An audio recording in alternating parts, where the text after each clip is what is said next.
Are we getting the honkers? I haven't brought it. Oh, Yeah. fucking hell. Do I look like a rapper? Thank you. Have you got your intro ready? I'm going to give it a go. Oh, I'm so excited.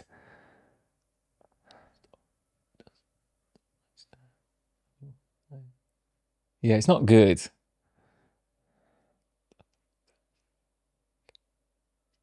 Yeah. Yeah. You're like a Formula One driver, like visualizing the layout of the track and shifting up. Yeah, I've manifested this shit.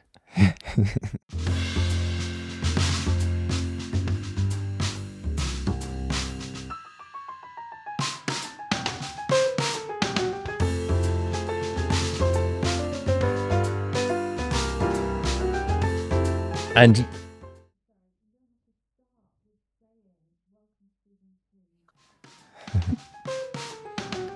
Hello and welcome to a brand new season of the Unsinkable Ship podcast with me, AJ Wilson Taylor.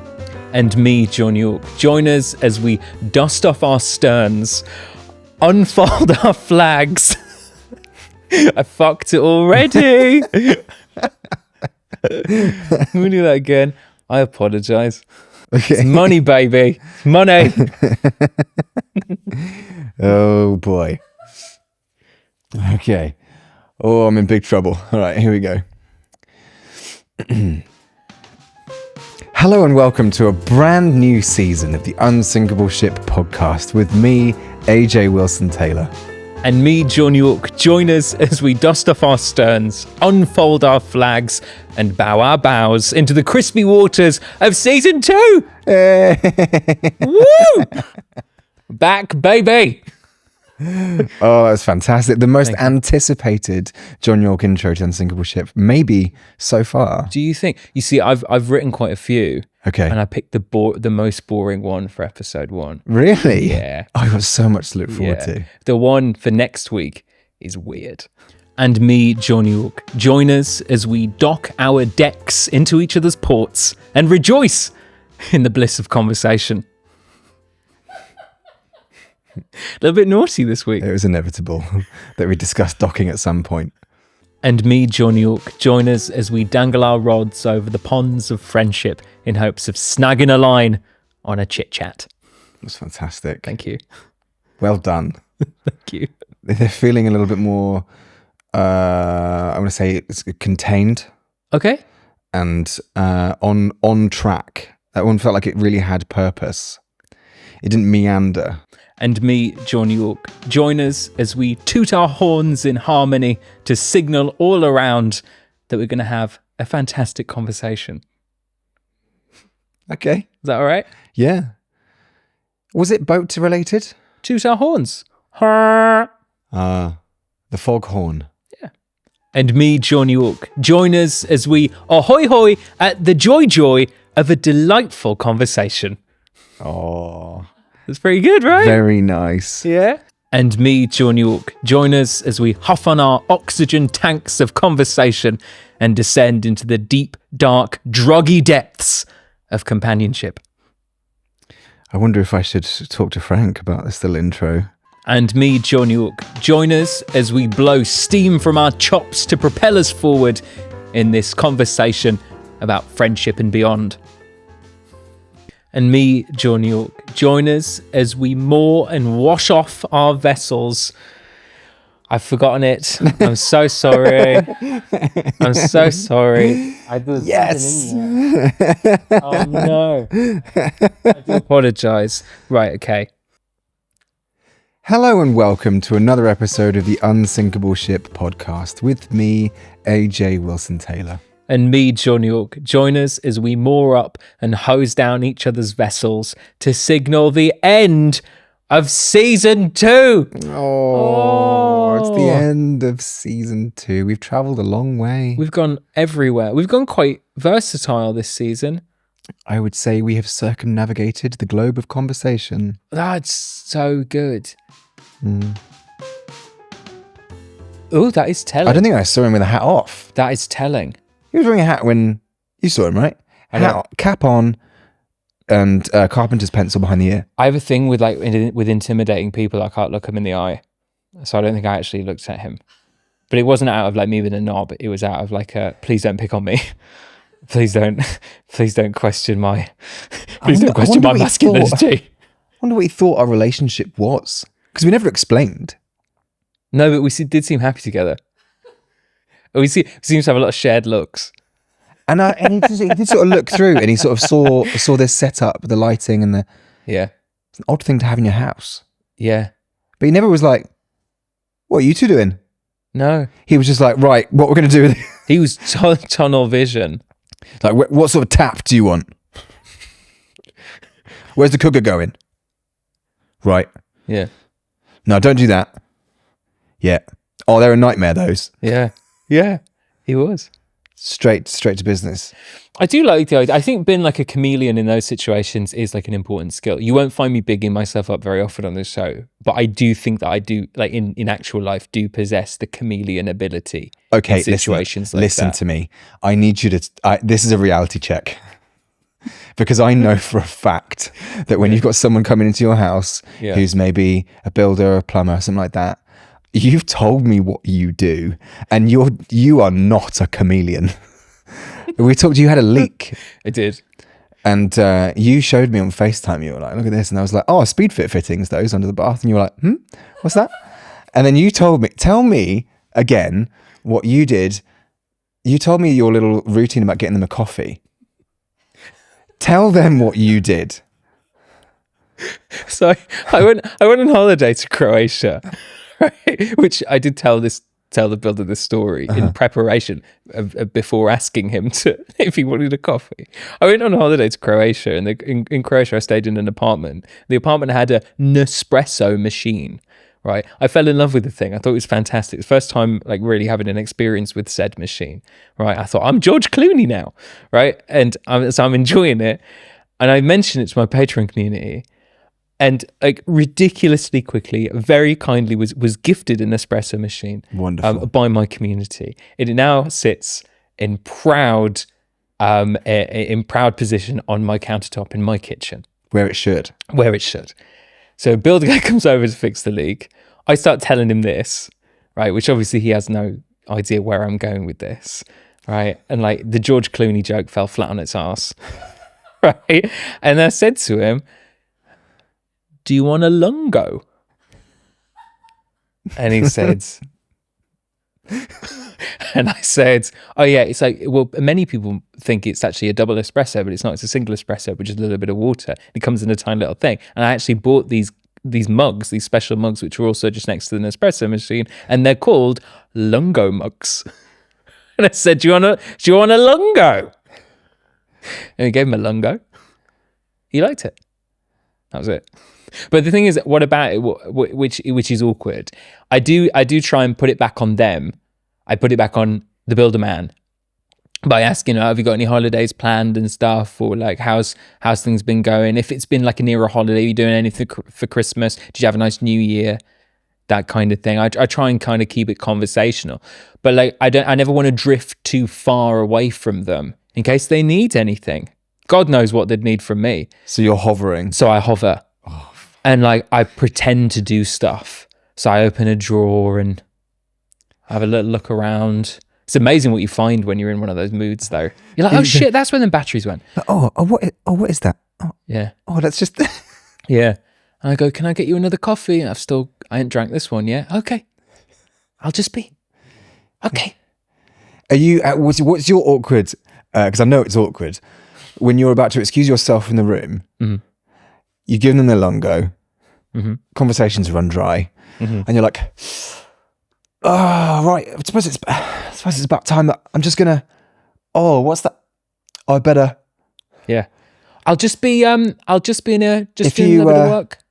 I'm just gonna crack on with the old. Yeah. All right, mate. I'll just be. Yeah, okay. Yeah, just gonna be in the next room. If you need anything, then I go and edit my audios through the speakers. Yeah. I'm curious now. Now we've been through that, which bit of that felt chameleon-esque to you? I don't have a defense for myself. I caught up with my dad not long ago. It was his birthday. Oh. a little catch up with him. Fan of the show, officially. Look, we sort of all knew that like your parents would be into it. I think we like, because we talk a lot about the fact that they're involved in all your output, and they're big fans, and they're, you know, always your biggest supporters. Yeah. We didn't come to the same conclusions necessarily about my parents. Thought they might not have noticed, but he's a fan of the show. That's amazing. Both my parents are, actually, but I had a proper chat with my dad about it. Tell me everything. Well, everything. I do have to say he was slightly. I want to say he was slightly perturbed by the fact that our real life moments with him ended up being recounted so publicly. It does. It's really awkward. In quite good detail, because it was obvious that we've thought about it in great depth, and there's like details in there. You had admitted on camera that you just wanted him, one, to be proud of me, which was really nice, but two, that you just wanted him to like you as well. And we had a whole chat about that. And I'm not even joking. That's really embarrassing. I think he was quite flattered. I did say I will preface this by saying, we're going to talk about this on the show. I said to him, well, I'm going to talk about this conversation on the podcast. And he was like, oh. Oh, really? Because it's sort of incidental to him. He wouldn't have even noticed that any of these things have happened. And here we are, beat by beat, breaking them down. Go on, hit me then. Go on, what did he say? What did he say? Break it to me. What did he say about... Well, I think I said to him, John just wanted any excuse to talk about you. And he was like, oh, really? True. And I think I said to him, oh, John was sort of quite excited to meet you. And he was like, oh. Yeah. Because, you know, again, we talked about this. He doesn't buy his own hype at all. He won't understand why we're talking about him on this podcast again. Do you not even think like a little smidge of him was a little like, Because we said very complimentary things. We sort of made him out to be this kind of enigma, this kind of mysterious man who is very popular with, you know, the ladies.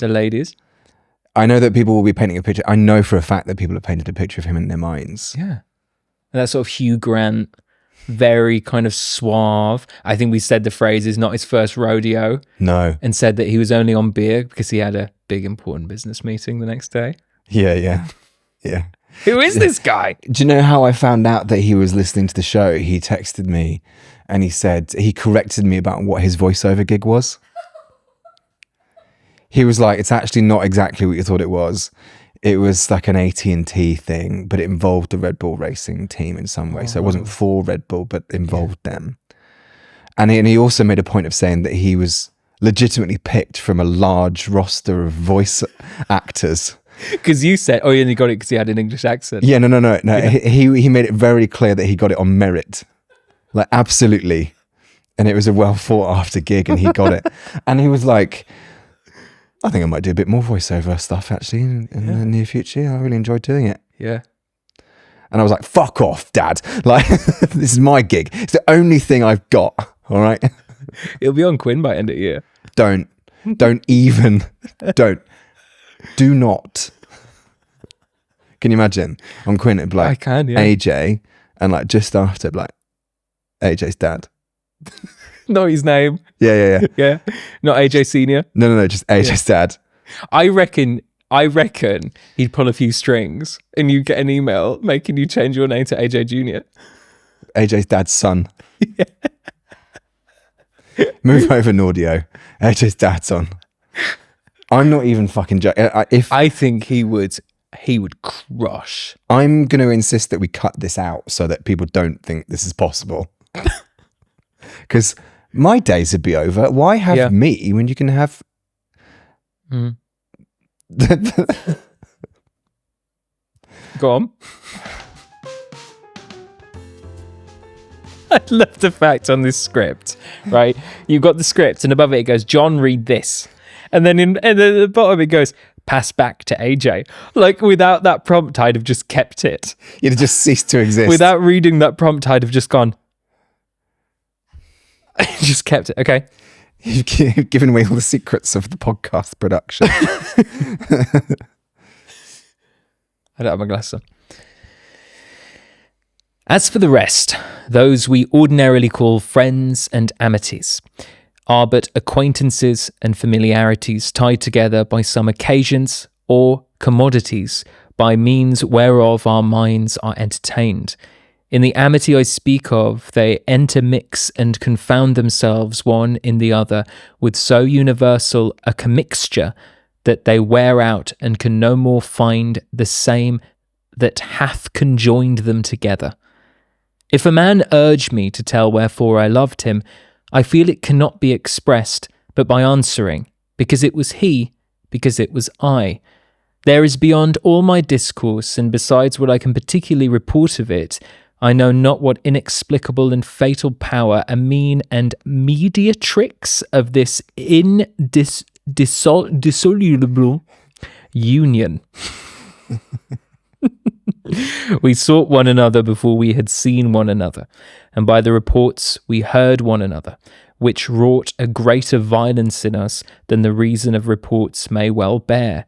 I think by some secret ordinance of the heavens we embraced one another by our names, and at our first meeting, which was by chance at a great feast and solemn meeting of a whole township, we found ourselves so surprised, so known, so acquainted, and so combinedly bound together, that from thenceforward nothing was so near unto us as one unto another's. Thank you, Miffy. Thank you. There's some funky spellings in that translation. Lots of extra E's. Lots of extra E's and lots of extras. There was Z's as well. It was kind of like a hybrid of... But what a beautiful way of describing your relationship to a friend. I mean, there's some amazing things in there. I love that passage where it says, so universal a commixture that they wear out and can no more find the seam that hath joined them together. It's like we are so together, so a one being, that there's literally no visible divide between us anymore. I think the thing is, I mean, it's nice to talk about friendships. I like thinking of that in the way of community. Again, it goes back to what we said right at the start about like joining a club. It's that we like feeling together, whether it's through friendship or whether it is community or whether it's through a relationship or whatever. We're social. We like feeling like we're on the same side, and we like feeling like we're working towards the same thing. It's lovely. It is lovely. Yeah. And I enjoy the bit here. It says, if a man urged me to tell wherefore I loved him, skip, because it was he and because it was I. There's no depth required other than we were the people we were, and that's why. Isn't that just so lovely? It really is. Yeah. And there was one other bit I liked in here a lot. I can't remember where it is, but it was I can't find it, but it was we sought each other before we saw each other. Like you were somehow like on Tinder. Like on Tinder. Like you're somehow destined to find one another. Yeah. You're on your specific paths, and it was always written that you would find each other as friends. Kind of like manifested. Yeah. I have one more for you.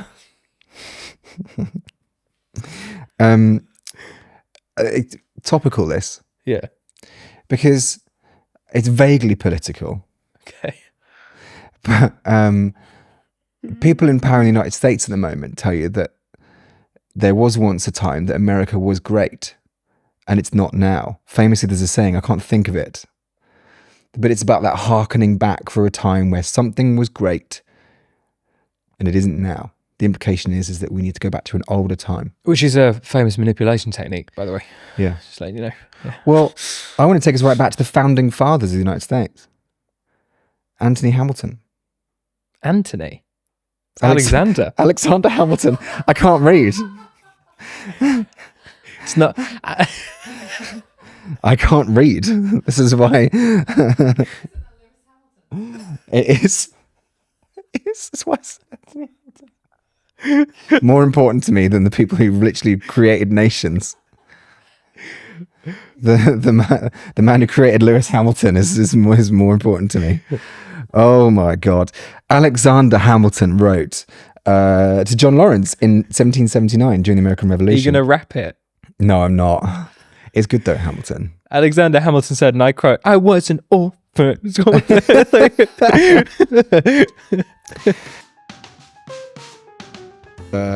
I'm glad I crashed the wedding. It's better than forgetting. I don't know those words. That's the key bit though, isn't it? That tells you whether or not, like, why it was worth it to crash the wedding. I think he's in love with I know he's in love with his school, or they all are, all three of them are in love with their school teacher. There's a lot of that. Yeah. Air hostess. I like you can't sing that stuff anymore. Where you dress. Yeah. Very hate to fly, but I feel much better. Bye, right. You a love letter. I messed my pants when we flew over France. Don't like that. Don't like that at all. It's thematically basically the same songs with others, isn't it? Yeah, I mean, it's the same sort of vibe. But what were they like? I don't know if they wrote it, but like... Oh, yeah, I think James wrote most of the songs. So how old would he have been? Like early 20s? Younger than that. No, that's an exaggeration. I know one of them. Loosely. Yeah, but he'd be like, who the fuck's this? If I called him. He did give it to me. Anyway, that's by the by. How did you feel when he gave it to you? It felt like I'd been sort of given the phone number out of a slight sense of pity. The thing is that I was in a situation where I was with one of my dear friends and musical heroes, and we'd all gone to Sticky Mike's Frog Bar afterwards. Where's this? In Brighton. Okay. I was invited along because my friend was playing, and I was like, okay, we'll go. And I had already had multiple run-ins with said member of Busted over the years anyway. Like, there's no way of me telling the story without me saying who it is, because I played drums on one of his other band's songs. Right? Completely by accident. So I'd met him a few years prior anyway. We just hung out a little bit in the studio. So when I met him again in Brighton, I'm really going to try and not say his name in this one. I was like, oh, hey, how you doing? And I see you again.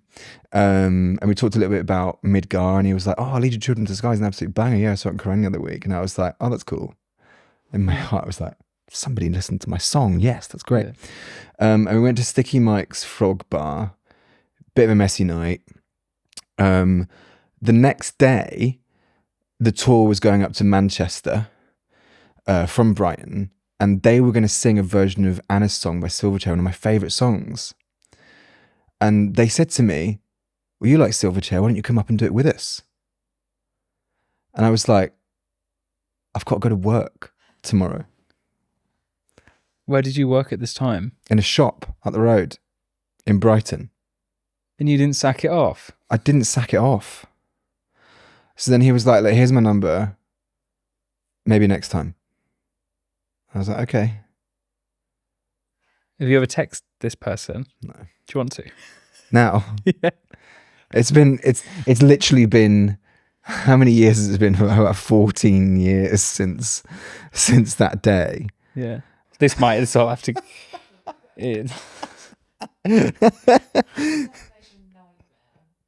Is it? I think so.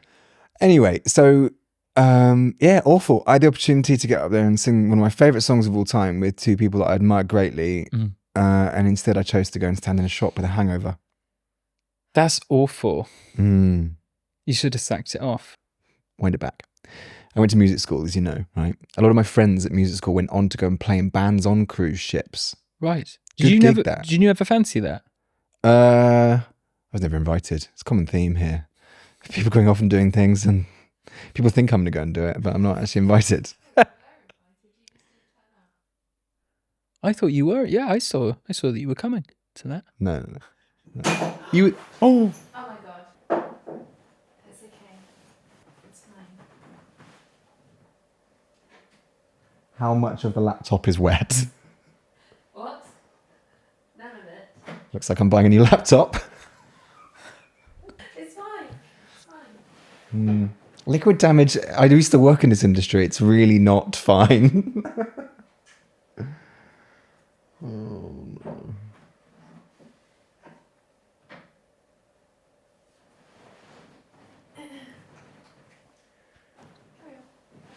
Okay, good. Is it still recording at least? Can we get through the recording? If it bursts into flames, then we'll just have to press record again. Okay. You'll yell though, won't you? It's in my line of vision. I can see if it sets on fire. Okay, good. Yeah. What was I saying? Oh yeah, I went to music school, and a lot of my mates went and worked on cruise ships, doing the music on cruise ships, playing in bands. And it was a wicked gig. They get paid loads, and they, free drinks, and like weren't paying for any living expenses, and they were just eating all they wanted all day long. They didn't have to even do any work all day. They just go and play the same old songs at night time. Yeah. And I was thinking about a band name for a cruise ship band. You ready? It's called Abandoned Ship. A band on ship. That's great. It's good. That is really, really good. It's really good. And maybe we should, because all I'm thinking of now is how destroyed my computer is. So just for context, a little water was spilt on the laptop. It's literally still wet. I can still see liquid on it. Oh no. It's here. Oh, it's in the keyboard. Yeah, it's toast. Do you need to tip it upside down? Does that work? No. I cannot believe that's happened. Stupid as it sounds, do you need to back it up now? I've seen computers shut off and never come back again because of a teaspoonful of water. I do need the bathroom. if that helps. Just go on the laptop. You might as well. You might as well at this point. I don't want to tell this story. I've done that before. On a laptop? Yeah. What circumstances possibly led to you doing that? Been on a night out. Okay. I was in a student dorm. Ah. I was sleeping. Do you know when you sleepwalk sometimes? We don't really sleepwalk, it's just you don't really know. Like, it's not where you don't know where you are. It's not like what I was talking about earlier. In my head, I got up and I used the lavatory. Oh. I came to while I was doing so, and I was doing it all over this poor student's desk. Centre place is a laptop. Night before his dissertation's due. I got something from the back of the door, which for all intents and purposes for this story wasn't a dressing gown. And immediately started padding all of the papers and all of the stuff that was there. I sat back into bed, started coming to, realising what I just done. I heard the sound.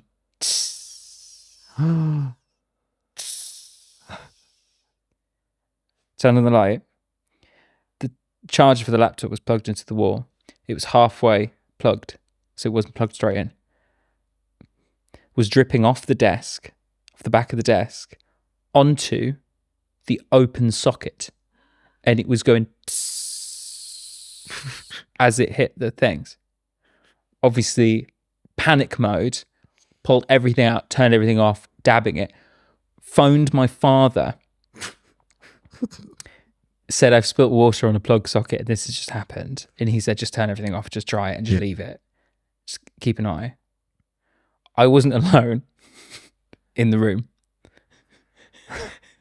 I said, this person roused, said, what on earth are you doing? It's the only question you can ask. I said, I've spilt water over the laptop and all of the person whose room we were staying in's letters and papers. They said, why on earth did you do that? It's the middle of the night. And I went, that was a lie. And I told them what had caused that. Oh my God. Yeah. How did you break the news to the owner of the laptop? They don't know, and they still don't know. Oh my God. John, no. This was 2018. No, John. Yeah. Oh. I don't know where to begin. But presumably you got word at some point of this person's laptop being broken. It wasn't broken. It was like a miracle. Not a problem at all. Okay, but knowing what I know... It was closed. The lid was closed. Yeah. What I know about liquid damage, having worked extensively with computers, especially computers with liquid damage, is that if the initial contact with liquid doesn't cause a complete catastrophic failure, the corrosion that forms afterwards will. Well, I'm still in contact with that person. Well, they've finished uni. They passed uni. Okay. There's no harm done. They've got a great career actually now. Do they watch the show? No. Okay. That's crazy. It is crazy. Can you imagine working in like the hotel industry, what you find in rooms? Oh, I dread to think. Can I tell you a little story? Yeah. Right. So I told you about this the other day. I was in Oklahoma, and it was like for a work thing, like way before any of this. It was like corporate work that I was doing. And they got us all over to do a course in Oklahoma. And I bought some M&Ms from the airport and didn't eat them throughout my time there. But upon arrival in the room, it had a fridge in the room, and I put my M&Ms in the fridge. And I thought, one of the nights, I'm going to come back and I'm going to really, you and me are going to have a really good time together. They're going to get it. Yeah, they're going to get it, right? Anyway, you just never thought about them again. Left. I was in the hotel lobby. I just checked out. I was waiting for a car to the airport. And I went, shit, my M&Ms, right? They're in the fridge in the room. Ran over to the desk and I said, I think I've left my phone charger in the room. Can I just get a key and just, because I just checked out, can I get a key and just go in and check and say, yeah, no problem. Gave me the key. I ran upstairs. There was a cleaner in the room, hunched over the fridge, eating my M&Ms.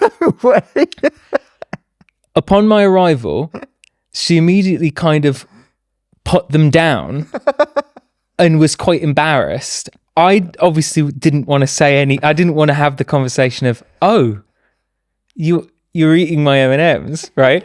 So I said, oh, I'm sorry. I went with the phone charger thing. And I said, I think I've left my phone charger. And I kind of like walked around, sort of went, oh no, maybe not. Okay, thanks. And then left. Oh my God. Yeah. That's incredible that they so quickly became her M&Ms. Maybe the room was empty for maybe 25 minutes.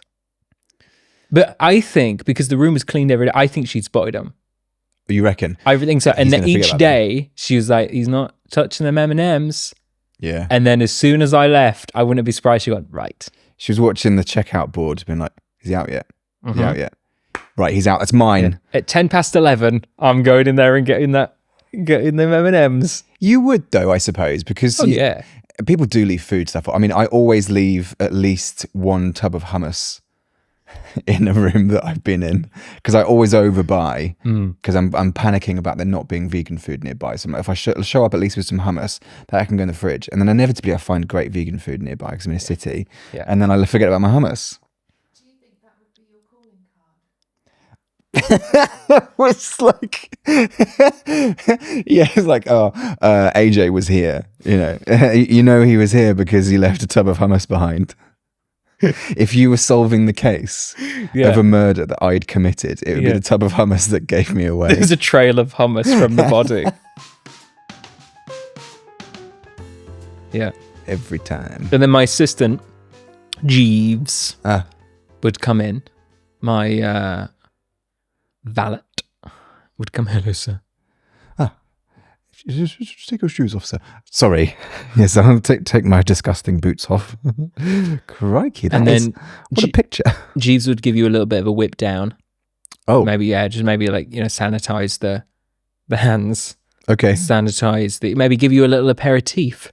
What would you kind of want? I'd want a free of charge limoncello, please. You'll have to leave a review, sir. Okay. I'll review you, Jeeves, in exchange for that little limoncello. Very kind of you, sir. So Jeeves would pour you a limoncello. Okay. And then would say, right this way, sir. Oh, thanks very much. God, this is fancy. You walk through, past the library, Uh-huh. past the games room, past the second games room, Oh. past the second library, past the pool, past the larder, into the living room where I am spread out on the couch in the dressing gown. Spread out. Not revealingly. Not spread eagle. Not any way that could possibly incriminate me. No, more like that. Like a bit like Paint Me Like Your French Girls. Like that. And I'd be in a red velvet dressing gown. Nude. Okay. With little slip-on slippers. Right? AJ, darling. Oh my God. You look almost taller. How is that? Is that you? Come in. And then I would stand up from the sofa and you'd realise that actually there is an artist in the corner who was painting me. Oh, yes. Right? I'd be so relieved because I would immediately think, is he dressed like that for me? And then seeing the artist, I'd be like, oh my God. Okay, fine. Yeah. Thank God. It's run over. Yeah. Oh, no. I wanted you to see. And then I would say to the artist, Leonardo, can we pick up tomorrow, darling? I've got company. Okay. Jeeves will sort out payment. So then they'll go, I don't deal with money. I don't talk about money. I'm sure you understand. Right. How have you been? I've got to say, I'm so impressed with your place. I mean, it's just remarkable. And what was that portrait for? Is that for a magazine feature, or what is the occasion that someone's painting you? That was for the guest bedroom, darling. It's for your bedroom. Guest bedroom. Ah. So it's above the bed. Just to give somebody a little bit of peace of mind. You know when you're staying at a new person's home and you itch for that familiarity, itch for that comfortability. If you feel yourself wanting something familiar, something to hold on to, you just need to rise, and there you go. You can see me in the buff, and everything will be okay. Are you recovering from a cold or something? Is there something about your voice sounds a little different to how I remember it? You did sound. Are you okay? This is how I talk when I'm not being paid to talk. Oh, this is my natural voice. I'm not being funny, but if you use this voice when you were being paid, you might get more work. Could do an audio like this. Darling, I see you've had a limoncello. I have. Would you like something proper? Maybe something a little bit naughty. Do you know what you're doing again? Mm-hmm. It's Fassbender in Inglourious Bastards. In that basement scene. Really? Yeah. You've seen that movie, right? I've seen Inglourious Bastards, yeah. When he switches back to English after being outed as an English spy. Or even the conversation when he's having that ridiculous chat with Mike Myers setting up, and it's like, Operation whatever it is. And they're like talking about what he's going to do. Yeah. You're doing the Fassbender voice. It's really good. I'm just doing my voice, darling. Just doing my voice. For Queen and Country, eh? Oh. Or it was actually King and Country back then. King and Country. So what can I get you to drink, old boy? It's really good. Please, can I have a Negroni? Would I be the sort of person then to pick you up? It's may I have? Oh, It's may I so have? I got really sorry. I don't know. Can you? That pisses me off when people do that. Can I? I don't know. Can you? Oh. This new version of you would do it to me. Yeah. I want to remind you that he said that he was all about making me feel comfortable, zen, no competition whatsoever, but we're getting a real dressing down straight away. This is just me. This is the real me. Okay. Gosh. Yeah, do you know what? I would absolutely love a Negroni. Jeeves. Jeeves! Sorry, sir. Mr. York, I'm terribly sorry. Sir, I was waylaid in the hallway. I was attending to your painter man, and he was asking me to pay him, and I didn't have anything like enough money. Jeeves, Sorry. Yes, sir. you're confusing me with somebody who gives a hoot. I'm terribly sorry, sir. Negroni. Right away, sir. Now. Do you know what? Do you know what happened? Do you know what happened? I go. No need sitting in this dump. It's a gorgeous sitting room. No need. I've got something to show you. Come with me. Okay. We go into the adjoining library. A third library. And it would have like a chaise longue and like, you know, all those things and that roaring fire. You do speak French? Maybe. Here and there, darling. And then I'd have, and you go in and there'd be like a couple of people who, you know, like MTV Cribs, where there's all just like random people dotted about in rooms. Yeah. It'd be like that. But then they would usher away. When I walk in, I'd look over and they'd scatter. They'd scarper. Who are those people, John? Who are they? Are you hosting? Is it a party? I didn't mean to intrude. Oh, yep. You have travelled a long way. And I just wanted, darling, to give you a little something as a token of my appreciation. I would walk you over to the centre of the library and there would be a table for one, a chair, singular, for one, right? On said table, I'm picturing a spotlight and there would be vegan wafers and a chocolate mousse. And I said, I had the courtesy of telling Jeeves to remove the spoon, as I know how much you love using the wafer as the spoon. And I said, why don't you get comfortable over there while I just go sort out some of my affairs? I have actual tears forming in my eyes right now at how beautifully all of the horrors have disappeared. They've evaporated. And it was all worth it just for the mousse and the wafer. You've nailed it. And I think I wouldn't be John. I think I'd want you to call me a nickname. And I think that nickname would be Teddy Bear. Oh, Teddy. Teddy Bear. Oh, Teddy Bear. Call me Teddy Bear. Teddy Bear's got you, darling. And that's as much as I can envisage.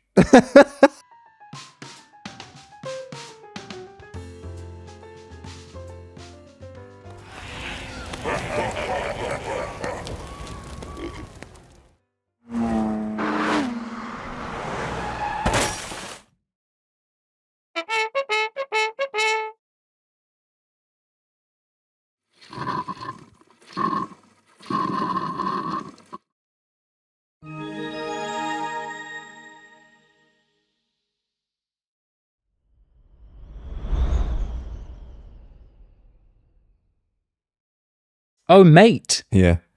Oh. It's like slang for friend. What are they? Right. So you use somebody's card. Yeah. And then that allows you to purchase from the shop. Yeah, and sometimes sometimes they knock the VAT off. If it depends on your, Like Macro. You ever been in Macro? You know what Macro is? I don't know what Macro it's is. Like there's another one as well. It's like really big. Like Costco? No, it's like they sell everything. Oh. But you have to be a business to go into it. You need your number to get a Macro card. And you go in and you can get like anything from an insane amount of Diet Cokes. Oh, I see. Okay. I think I know about these because in a previous life, one of my job was, I did hog roasts for weddings and christenings and stuff. That was my job. You did? Yeah, I did, yeah. I'm guessing this wasn't recently. No. It was one of the main reasons I chose to go vegan in the end. But you turn up and about 4 a.m. in a car park somewhere, and you'd get the keys to the van and it'd be preloaded with everything you needed. And it wasn't just hog roasts that we did. We'd do like tomato mozzarella salads, big potato salads, coleslaws, all those things. And you get all these ingredients in bulk. Presumably they came from somewhere like a Macro. Yeah. Horrible job that. What state, if you don't mind me asking, what state was the pig? Well, it wasn't when it turned up, like how? Well, it wasn't very well. No, but do you know what I mean? Like, what level of that process did you jump in at? Yeah, okay. So, I'll try and spare some of the more gruesome details, but ultimately, you would turn up and the van would be preloaded. I don't know who loaded it, and this was an operation that was run out of a shipping crate in a car park. And I wasn't qualified for the gig, by the way. I got this gig because somebody asked me, the owner of a pub asked me if I'd be interested in earning some extra money on the weekends. And I was like, okay. That's how you get some stories. He was an ex-boxing champion. Wow. So you didn't want to say no? Yeah, I was like, okay. Whatever you say, Gov. Yeah, it was like a scene out of Snatch. Did he have little boxing gloves on a necklace Yeah. peeking out of his some, chest hair? some gold teeth, Yeah, big rings. yeah, No, he was really normal looking, but he was South African, so it was quite frightening. yeah, Do you know what I mean? Yeah, He's yeah. like, fucking hell. yeah. And I was like 18 at the time, so I needed some dosh. And he said, "You seem like a trustworthy chap. How would you like to earn some extra money?" Oh, okay, yeah, sure, no problem.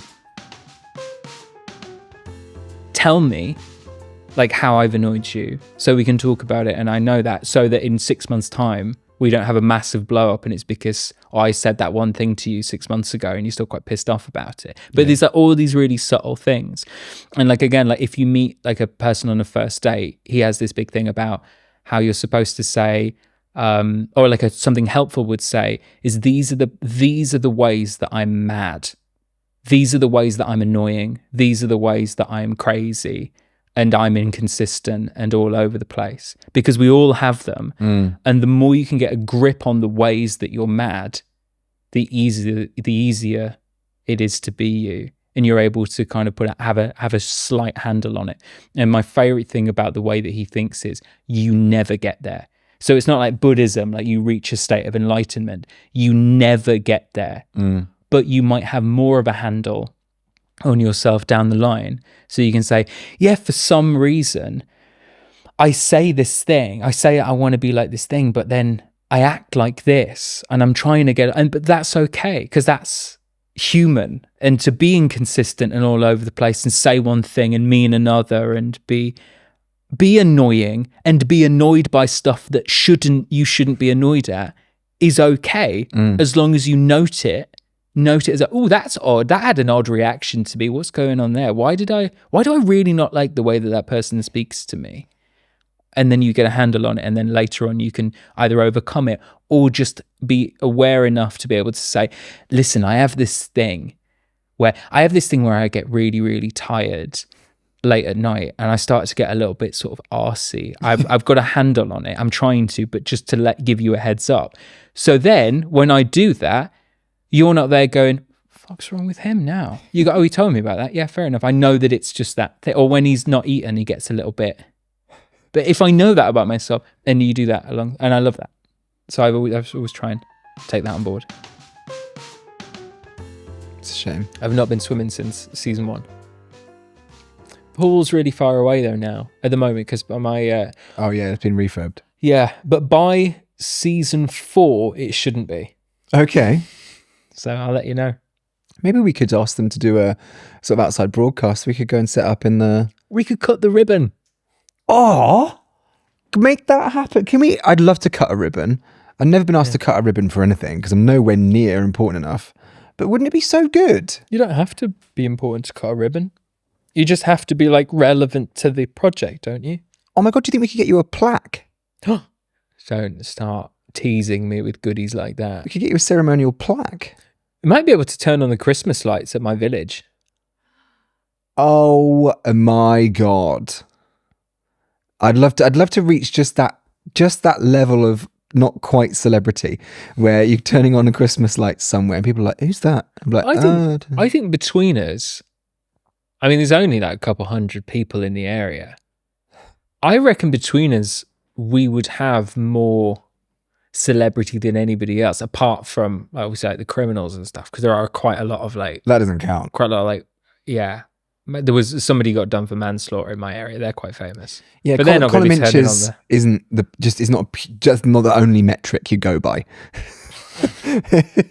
Yeah, front page. If it's news, Yeah. doesn't count. Okay. Then I think we could do it. I think we're onto a winner there. I think we could be turning on the lights.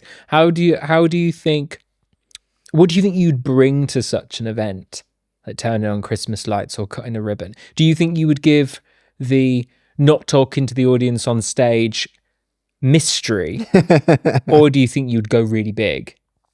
People would be like, oh God, can someone shut him up? He's been talking for 45 minutes. All we want is him to cut the ribbon, take a photo, and stand next to the plaque when they take the little curtain off it, and then off they go. Yeah. I think I'd judge it quite well. I think I'd give them enough of a show. I'd look the part. I'd show up. enough of an occasion. How many buttons would you have undone? Probably one less than this. Oh, even at Christmas? Well, I'd be cold, wouldn't I? Chilly nips. This feels a bit too... This doesn't feel... This isn't a ribbon cutting neckline, is it? No, this collar's not strong Depends enough. on the ribbon. So we'll see. Could dress you up like a Christmas present and... Like, I'd quite like to burst out of a cake at one of those events. I quite like to you click a button, which then releases, like, the cake explodes. I come out the top of it, and then we go, all right, okay, now let's click the next button, like the real button, and then we can share that responsibility. I can imagine you exploding out of a cake and people being genuinely startled by it and actually being quite cross that you've just done that. You're like, surprise! People are like, oh God, oh God. You imagine how embarrassing it would be to jump out of a cake to only find out that people were not welcome, like you didn't, like they didn't want you to be there. How awful would that be? Everyone would be like, You're covered in icing.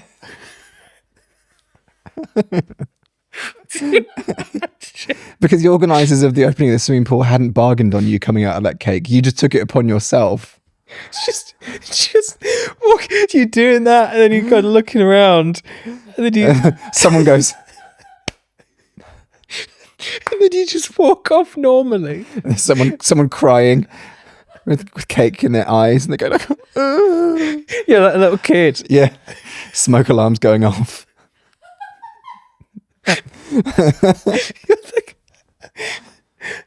I'd be like, be honest.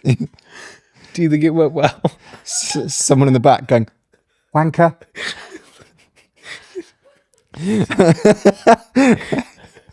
Ruined a pair of linen trousers for this. I've never seen that. I've never seen anybody get upset with somebody bursting out of a cake. I think that might be the funniest thing that's ever happens in the world. Okay, well, can we book that? Can we ceremonially open something and just make that happen? Oh, it'd have to be a big cake though. It'd be suspicious, wouldn't it? What's that doing there? Oh, you'll see, huh? You'll see. We'll wait for the show to start later on, huh? All right. Do they bake it around you? Like, how does it work? Do they just cut? How do they do it? I don't know. I've never been in a cake.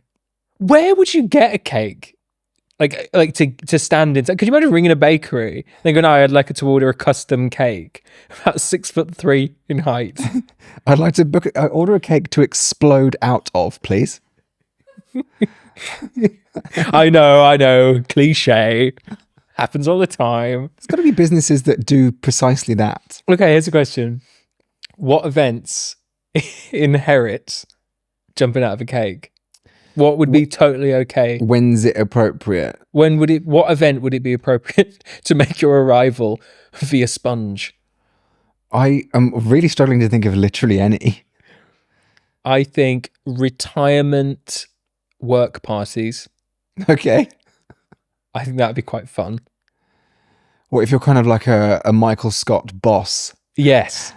Yeah, your boss would jump out of a cake. Make it all about them. Yeah, or maybe like this. Yes, yeah, exactly that. I think that would be quite appropriate. Yeah, that'd be a good one. I feel like maybe there's probably a birthday party it's appropriate to do it at. I don't know what age you slightly tire of a clown. Maybe you're like 12 or 13. Oh, I was thinking like 30. And someone's booked you a balloon animal blowing clown and you're like, oh, Mum, it's so uncool. I'm not 11 anymore. And then Mum's like, just you wait. We've got John York jumping out of a cake in a minute. Do I know the kid? No.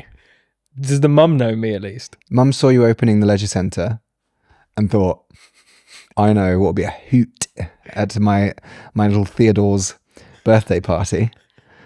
Theodore, famously abbreviated to Teddy. Yeah, Teddy Bear. this is his origin story. Yeah. This is why he grew up to be so weird. Yeah. Yeah, and they booked the random guy who's got a plaque at the local leisure centre. Yeah, well, he does events. He Yeah. must do kids' parties. He's the most famous guy within a quarter-mile radius. So, Probably am. yeah. I don't know. I may be here as well, although probably not. I don't know. There'd be some. What about that bloke who makes helicopters? Oh, yeah. With which we just never mentioned again. He just tried to build a helicopter in his garden and go to the shops in it. So one of your neighbours, essentially, Yeah, tried to build a helicopter. Did build a helicopter. yeah. Okay, that's just a thing that happens, is it? That's just where It all happens here. Yeah. he'd jump out of a cake. He'd know how to manufacture a proper cake. And he'd get rapturous applause as well. Yeah. People would be like, oh, this is fantastic. Who would you... Okay, right, so a kid's birthday party, maybe. A retirement meeting. A retirement party for office. Anything like... What about a wake? I don't think it's appropriate. But it's the person you thought were dead. It's an exploding cake in the shape of a coffin. Oh my God, could you imagine going to a funeral and there's like coffin there and you find out it's made of cake? Oh my God, is this fucking cake? Coffin or cake? I reckon Paul Hollywood's funeral will be like that. Yeah. Oh my God, why is this not a thing? That's fantastic. And you get up and you shake your hand. Yeah, he would. He'd wake up and...